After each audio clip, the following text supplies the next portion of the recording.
Bonjour chers pianistes, bienvenue dans l'épisode 42 du podcast vidéo Piano Forte et ce sera notre dernier épisode de la saison 2024-2025. Ouh, non, ok. J'ai besoin de refaire le plein d'idées pour être prête pour une nouvelle saison en septembre. Je reviens pour une 4e saison au mois de septembre. C'est à peu près certain. Donc, je vais profiter de ces quelques mois de congé pour me refaire une tête sur des prochains sujets à aborder avec vous autres dans les épisodes de podcast.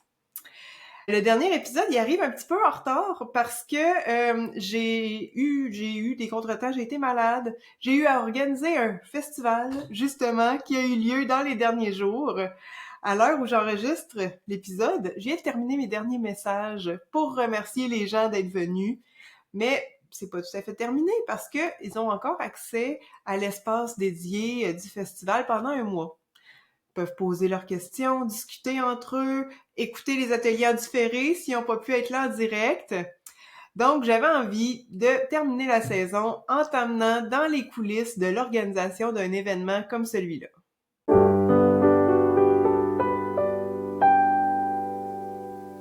Alors, je vais passer avec toi à travers les 5 grandes étapes que j'ai faites moi-même pour organiser le Festival Pling. Et l'étape 1, c'était de déterminer quel sujet je vais aborder. Et là, comment j'ai choisi?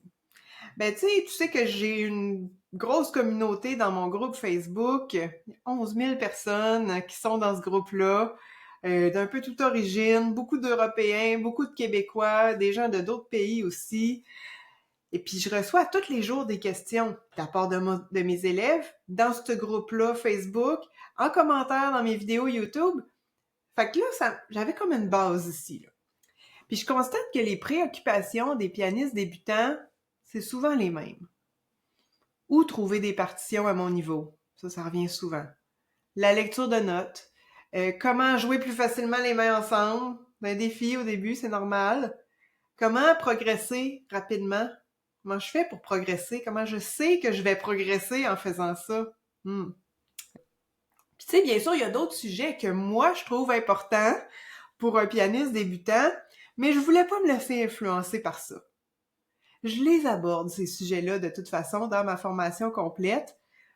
Là, pour le festival, là, ce que je voulais, c'était vraiment que ça réponde aux besoins des pianistes puis que ça soit très concret pour eux, qu'ils puissent mettre ça en application dès leur prochaine pratique. Donc, ça a été un petit travail de recherche, trouver mes sujets, mais finalement, quand je regardais les questions qui revenaient le plus souvent, ça m'a donné déjà des bonnes pistes. L'étape 2, je me suis demandé de quoi je vais avoir besoin. De quoi je veux que ça ait l'air, ce festival-là? Comment ça va se passer? Avec quel logiciel je vais travailler? Il y a tout un côté technique à ça.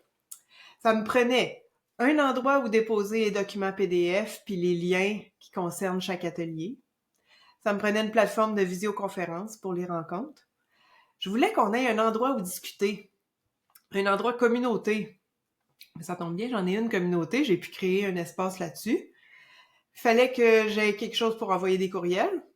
Fallait que j'aie un formulaire d'inscription. Fallait que j'aie une page de vente. Fallait que je donne accès au bonus VIP. Parce que là, il y avait un prix régulier, mais il y avait aussi un prix VIP qui donnait accès à un lot de 15 partitions, puis qui donnait accès à un mois gratuit sur ma plateforme de cours. Fait qu'il fallait tout que j'organise ça. Fait que l'étape 2, c'est de lister un peu tout ce dont je vais avoir besoin, puis de choisir un peu avec quoi je vais travailler. L'étape 3, ben là, c'était de programmer l'Internet, comme dirait mon chum. Donc, monter des formulaires de paiement, monter des séquences courriels, monter la plateforme de communauté, l'espace vraiment dédié au festival, créer la page de vente sur WordPress. Puis tu sais, là, j'ai même envie de te montrer un peu de quoi ça a l'air tout ça. Tant qu'à aller dans les coulisses, hein, allons-y. Là, on est sur mon logiciel Thrivecart. C'est là-dessus que je fais tous mes formulaires d'inscription. Donc, j'en ai un pour Pling, le Festival du pianiste débutant. Je peux déterminer mes différents prix, donc mon forfait régulier, mon forfait VIP. Puis ce qui est important aussi, c'est d'aller dans Behavior. Et là, quand quelqu'un s'inscrit au forfait régulier, ajoute-le dans le groupe MailerLite qui s'appelle Pling 2025 forfait régulier. Et si la personne achète le forfait VIP, ajoute-le dans le groupe MailerLite Pling 2025 forfait VIP. Là, ça, c'est une étape super importante parce qu'après ça, je m'en vais dans MailerLite et là, j'ai créé mes groupes. Forfait VIP, forfait régulier. Donc, une fois que les gens sont dans ce groupe-là, là, je peux aller dans campagne, créer des courriels. Ça peut être une séquence de courriels, ça peut juste être un seul courriel qui est envoyé suite à l'achat. Et les gens qui sont dans ce groupe-là vont recevoir. Ensuite, on peut même aller dans mon WordPress. Aller trouver la page que j'ai montée de Pling. WordPress, c'est la plateforme où j'héberge mon site internet. Pling, le festival du pianiste débutant.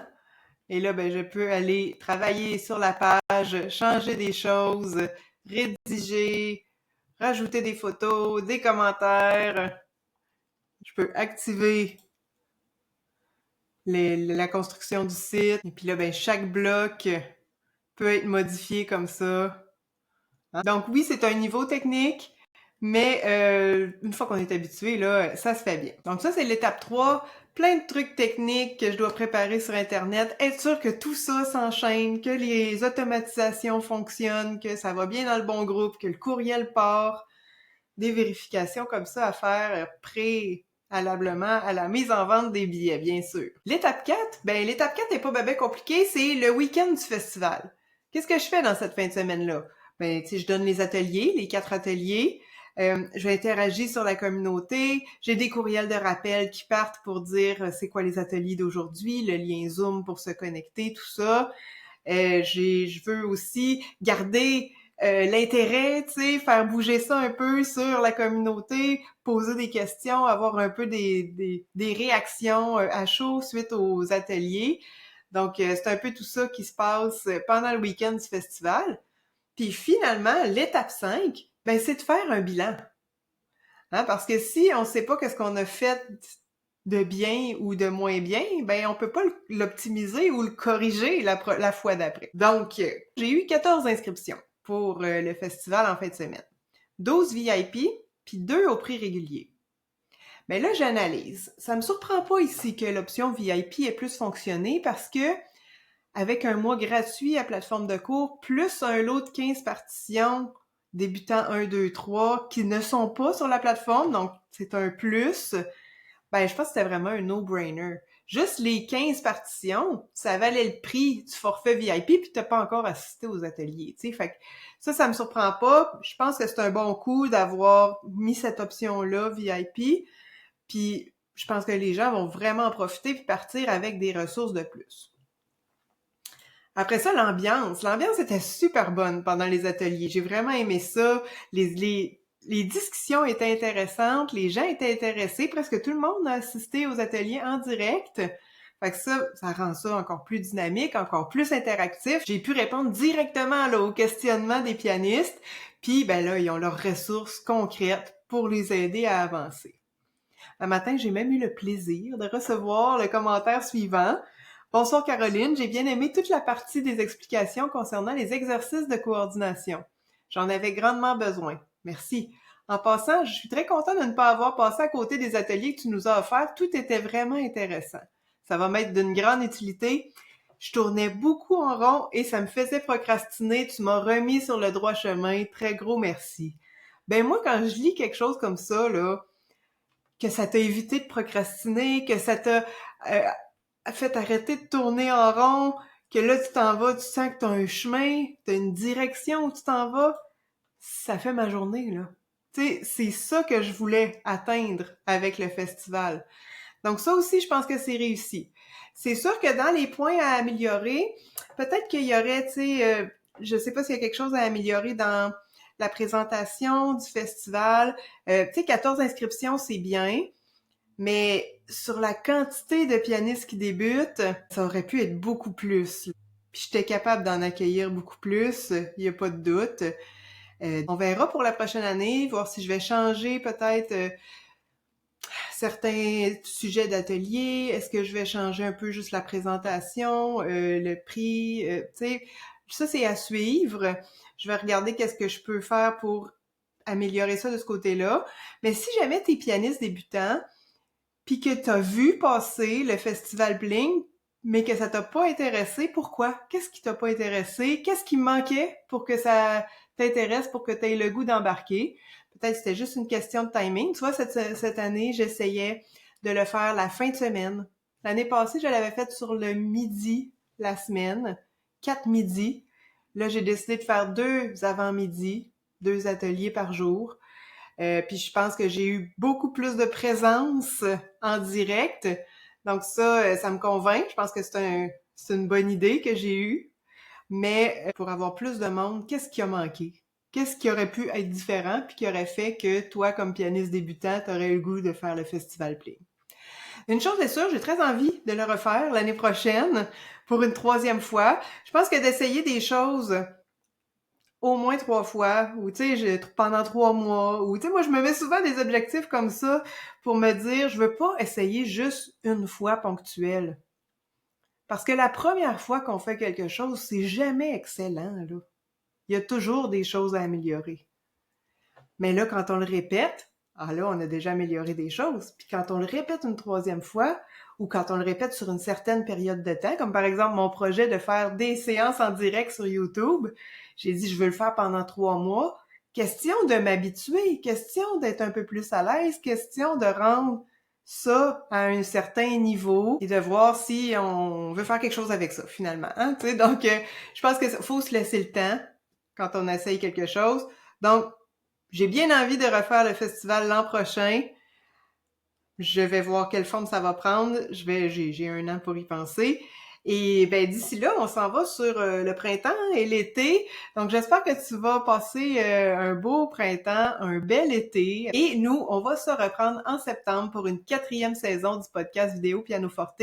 Ça m'a fait plaisir d'être avec vous autres. Merci beaucoup pour vos écoutes tout au long de la saison. Et on se dit à bientôt!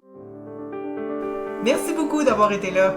Si t'as aimé l'épisode d'aujourd'hui, n'hésite pas à me laisser un petit commentaire sur ta plateforme préférée, puis pourquoi pas, partage le podcast avec un ou une pianiste qui t'entoure. Viens me jaser sur les réseaux sociaux, ça me fait toujours plaisir d'avoir de tes nouvelles. Tu peux aussi t'abonner à mon infolette, tu vas recevoir du contenu qui s'adresse directement à toi, cher pianiste. Tous les liens sont dans la description et on se retrouve très bientôt pour le prochain épisode.